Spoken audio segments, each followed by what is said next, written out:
Hi, I'm Dustin Abbott, and I'm here today to give you my review of the Pergear 100mm f2.8 2x macro. Now, I recognize that for many photographers, macro is more of a niche part of what you do. Now, there are some of you who your primary type of photography is macro photography, and for someone like yourself, I suspect that you're probably going to invest some serious money in a macro lens. For those that dabble, however, they may not want to spend big bucks on a macro lens. But what if you could get a decent full-frame macro lens with 2x magnification for either your Sony, Canon, Nikon, or L-mount camera, or even Fuji for just $270 US? Not only that, but beyond the typical 1:1 level of magnification, the Pergear 100mm 2x macro doubles the fun with 2x macro capabilities. So does that make it worth buying? Well, that's what we're here to explore. We'll dive into that in today's review.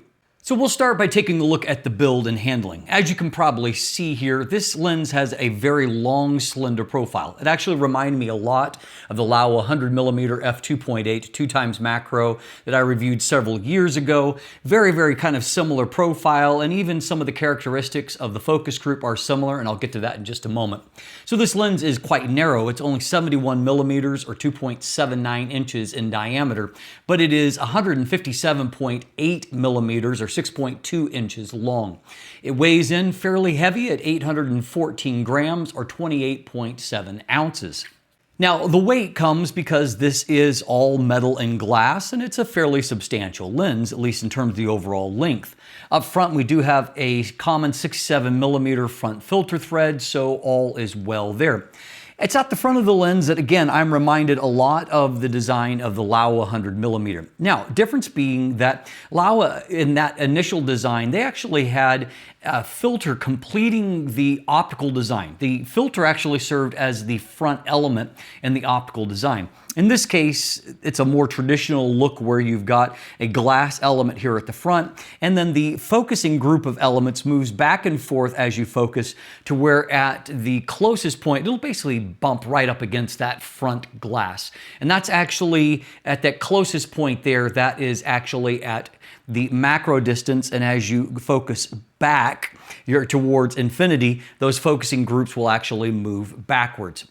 Now, I will note that I find the focus a little on the heavy side, though I will also note that it feels like it's loosening up a little bit. I think it could be just a little bit less heavy as far as the damping. However, the nice thing here is it will hold its position quite well.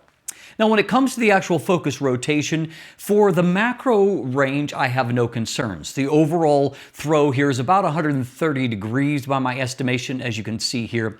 But my bigger concern is trying to focus from 1 meter to infinity. And you'll see here that there's only about 15 degrees of rotation between those 2 points, which means that there's a lot of potential focus possibilities and very little space to get those accurately.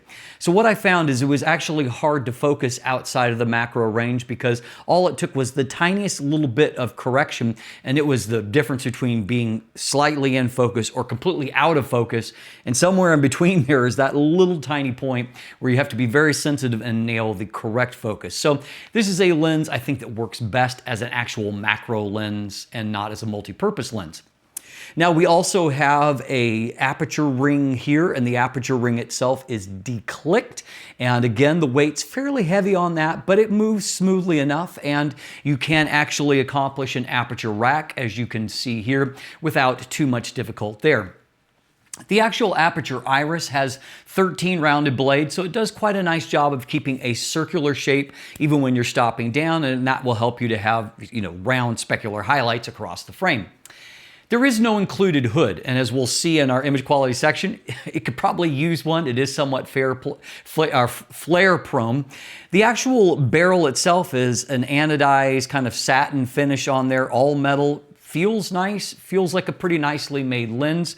However, there are no electronics here, so you need to be aware of the limitations that come with that. There's going to be no EXIF data that is communicated to the camera, no automatic communication if you have in-body image stabilization in your camera. All of that's going to have to be manually accomplished. I actually reviewed on Nikon, which is kind of my preferred platform for these type of lenses, because at the least you can actually program in the camera. You can put in the designation of the lens itself, and so give it its name, tell the camera what its maximum aperture is, and of course its focal length.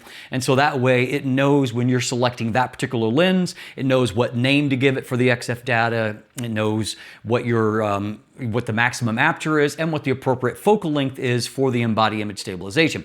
So that's nice. However, there are other limitations. So it's always going to be, if you set the maximum aperture, even in the Nikon body, you say the maximum aperture is f2.8. Well, the camera has no way of knowing if you've moved anywhere past f2.8. So it's always going to be f2.8 in the XF data. And of course, with other camera systems that don't have that capability, you're going to get very little information that's communicated. So, there are limitations there. I do find can be a little bit of quirks when it comes to metering as well. And the other thing that's going to happen is if you have a camera that has some kind of focus confirmation, like a focus guide, that's not going to work because there's no electronics to accomplish that. However, you will still get things like focus overlays, like if you're wanting to have a certain color overlay to show you when things are in focus. Things like that are still going to work because they are camera specific. Now, before we move away from the build quality, let's discuss for a moment that minimum focus distance here is 30 centimeters. And that's to get to the 2:1 macro range. Now, even though this is a very long lens, that's a long enough working distance that I found that there's about 12 centimeters of working distance beyond the lens. So it's actually a fairly decent amount of working distance. And of course, if you are just shooting at 1:1 magnification level, you actually have quite a nice working distance there. And so all of that is good. At 1:1, it says that the working distance is a total of 35 centimeters, and so you're adding another 5 centimeters to work with, which is getting useful enough. So let's move on and talk about the optics here. Optical design is 14 elements in 9 groups. Now, if we take a look at the MTF chart here, you can see that it gives you 3 different breakdowns of the MTF results. And that is at different focus distances, more of a standard difference at 1:1 and then at 2:1. Interestingly here, this lens is most consistently good at 2:1. Now, I don't always see that. Sometimes the closer to focus that you get, the worse that a lens performs. Obviously, this lens is designed to where it is optimized for that range. And as we saw earlier with the focus issue, this is a lens that's really set up to prefer the macro range. And I think that that's true of the optical performance as well. Now, there are a couple of factors in my experience using this lens that are going to impact the image quality. We've already briefly discussed the focus distance, and that is going to play a part. The other thing that's really going to play a part is the sources of light in your particular scene. Obviously, with macro, you have to introduce a fair amount of lighting. Otherwise, it's very hard to get decent results. And so this is a lens that is very sensitive to light, be it typical flare or light leaks. They really do impact image quality. So for example, if I had a backlight or if I didn't have a backlight on the scene, you can see from this that it looks radically different. On the left side, much more contrast. On the right side with a backlit, you can see that contrast really lifts. It's a very different looking kind of image. And even if the light source is out of the frame, you can see from these shots, you can get a variety of different light leak kind of shot of looks where there is light that kind of intrudes in there, and the coatings here are not sufficient to prevent that. Now, you could argue that they are artistic, and in some cases I think that they are, but the reality is that it is going to impact image quality, so you're going to have to use the lens accordingly. Now, moving on to other elements, I did find that distortion was quite low. I saw a -3 of correction of pincushion distortion, just a little bit. Vignette is also fairly low at only a +44 to correct, so no big issue on either of those things. I also found that I didn't see a lot of fringing in terms of the longitudinal style that's before and after the plane of focus. So for example, on my test chart, you can see just a minor amount of blue-green fringing after the plane of focus. I found that in shooting text, where that often exposes longitudinal chromatic aberration, I saw very little there. And even on the variety of shiny surfaces that I did macro work on, I saw a minimal amount of fringing there. So that's great when it comes to macro work. I did find a little bit of lateral style chromatic aberration near the edges of the frame. That's kind of common in my experience on cheaper lenses. The optical glass isn't quite as good, but in this case, it's not pronounced. Chances are that you're probably not going to see it that much in real-world results. Now, when I shot my test chart, it's clearly not a distance that this lens is optimized for. I found that my chart test results were just okay, in that the center at f2.8, center looks fine, mid-range looks good, corners look okay. In no case did I find that the contrast was really off the charts, or the acuity at that distance, the ability to render really fine details. I didn't find that to be exceptionally good, because typically macro lenses really excel in that regard. What I did find as I stopped the lens down is that I could really see the difference. I could see from the MTF chart that it suggested that the lens is actually better off-center in the mid, kind of the rule of thirds, mid-frame zone, than what it actually is in the center of the frame. And I, in fact, did find that to be the case. I was never really blown away by the center results, but as you can see in this f4 and f5.6 comparison, from the mid-frame, it looked quite good. And if we jump up into the upper left corner of the chart, you can see just how reduced that image quality is by comparison. Going out into the real world, I found kind of a similar result, and the results were good, but not exceptionally good. Contrast was okay, but not exceptionally good. And so that's just something to be aware of in the overall optical performance. Though, as we're going to see, I think it actually performs better in the actual macro range. I also found that, as per usual, you'll get fairly decent results up to about f11. At f11, diffraction is going to start to become a factor. Diffraction is almost always the case with most cameras that tend to be higher resolution than cameras used to be, and so diffraction shows up more often. You're really going to see it by f16 and f22, f22 being minimum aperture, and is often the case with lenses without any kind of electronics. I found that metering wasn't as good after f11 either. As you close off the light coming to the sensor, it has a harder job, I think, adjusting and metering for that. So just be aware of that. Now, I think that at the macro distances, I would say that results are better. Not that this is the sharpest macro lens that I've used. I've used a lot of better macro lenses, but it is good enough that you can really get good images. And I got a lot of images that I really liked. I think that look great, particularly at kind of a global level, and look pretty good at like a 1-to-1 pixel level. I also found that the bokeh quality was quite good. No real issues with that. I found that obviously at macro distances, you're going to be able to really strongly blur out backgrounds. And even if we step back a little bit further, not quite macro distance, you can see that still you're able to really strongly blur out a background. You know, 100mm is a reasonably long focal length. F2.8 is a moderately large aperture.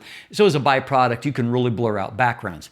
Now, if you move a little bit further out, the bokeh is a little less compelling, just gets a little busier, but for the most part, I thought that it looked really quite good. And at macro distances, it looks just fine. So my conclusion is this. I think that this is a good option if macro is kind of an occasional pursuit for you. If you're hardcore into macro, you're probably going to want to invest in a higher end lens. This lens doesn't have anything in terms of bells and whistles. However, it is a full frame macro lens that gives you not 1-to-1, but 2-to-1 level of magnification, all for $280 US. And that, I think, really is what makes it the most compelling, because if you don't want to spend a lot of money on a lens that is primarily purposed is something that you don't do all the time, then this makes a lot of sense. Makes more sense than spending $1,000 on a macro lens. So I think that there certainly will be a market for the Pergear 100mm f2.8 2x macro lens. Now, if you want more information, you can check out my full text review. That's linked in the description down below. You can take a look at more photos and an image gallery there. There's some buying links if you'd like to purchase one for yourself. And now, if you want a deeper dive into the optical performance, stay tuned and we'll jump into that together. All right, we'll start by taking a look at vignette and distortion here. You can see a very mild amount of a pincushion distortion, that center that's kind of squeezed a little bit.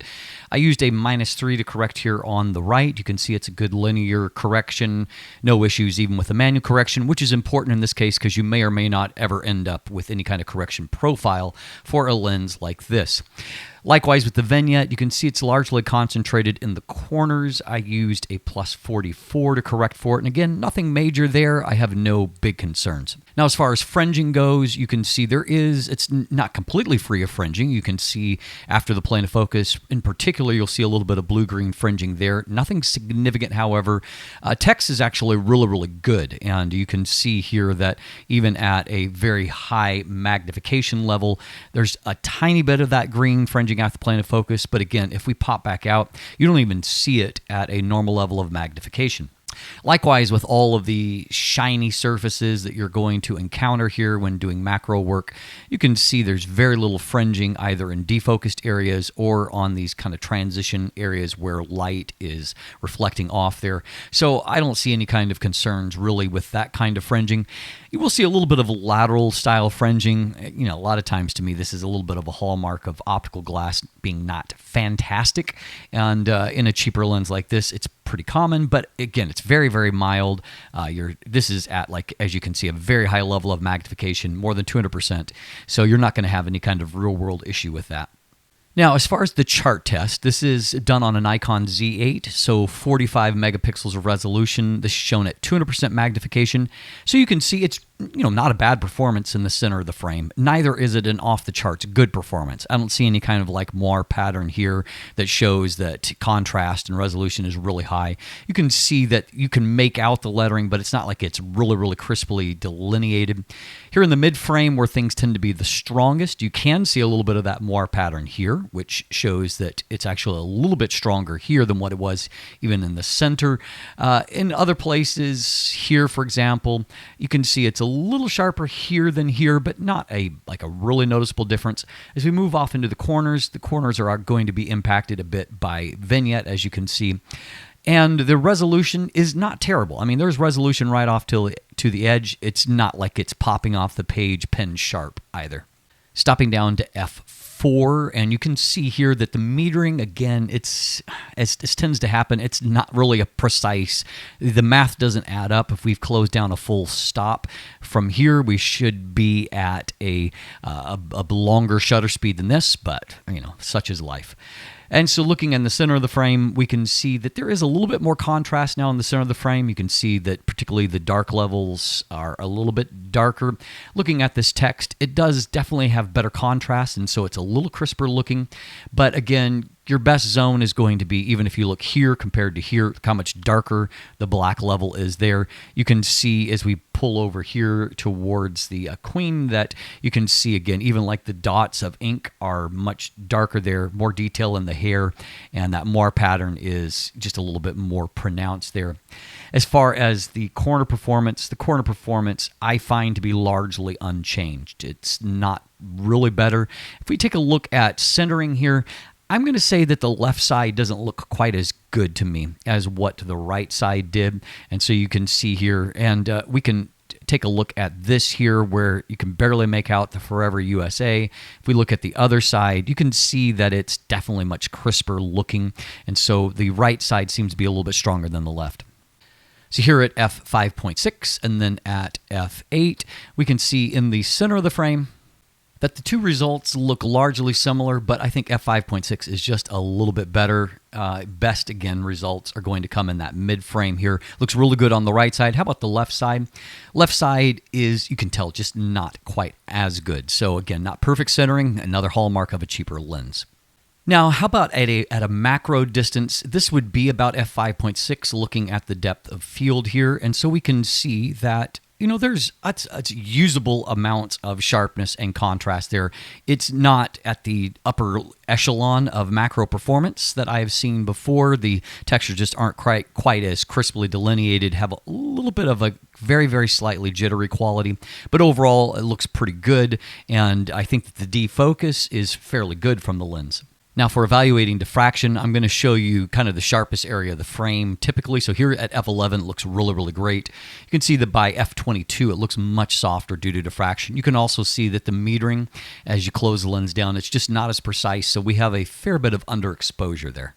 Now my minimum focus test shown here is from that same test chart, and it is from the ship that's in the center of the frame, just so you, of the chart I should say, so you know what you're looking at. So this shows kind of the overall level of magnification, and you can see once again that this lens is stronger on the right side than what it is on the left side. Plane of focus actually looks relatively flat, and in the center of the frame you can see that it's good but not exceptionally good here at a 2:1 the level, and certainly lots of detail that's there, but it's I've certainly seen sharper macro lenses, but again, for the cost and this being a full frame 2x macro, not bad at all.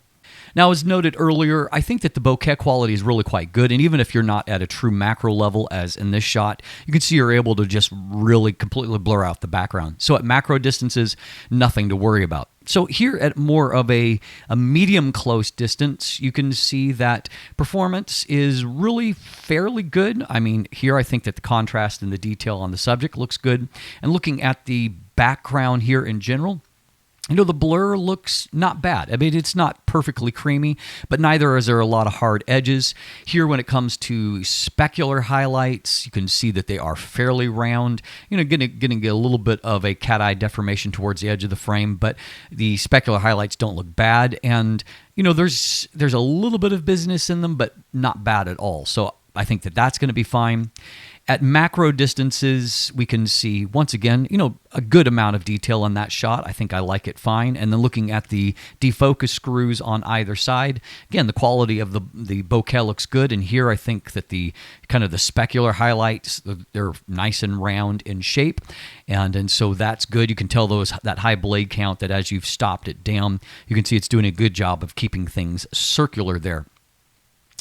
Here you can see just kind of the overall glow quality. I think that's used to good effect in this shot. And again, not a lot of longitudinal type chromatic aberration there. So the shot holds up really well, I think. However, flare is the final thing we'll evaluate, and it is, I mean, it's just not a strength for the lens. You can see in this shot, this image is just flooded with light, so it's lost almost all contrast. You've got this prismatic haze down here in the corners. In shots like this, you can see the light leak that's coming in. The light source is out of frame, but you can see really directionally. Here you can see very directionally where the light is coming in, and the coatings are not handling it well. However, I mean, use that for your advantage. And so in this shot right here, this is a kind of a glow effect that you might typically add. So it almost gives you like a spotlight effect. I think this shot is very cool looking, and it's fairly easy to achieve with a lens like this. So even use its weaknesses as a strength. And so as always, I hope that the deep dive into the optical performance of this Pergear 100mm macro have helped you to decide whether or not it's a lens that will work for you. As always, thanks for watching. Have a great day, and let the light in.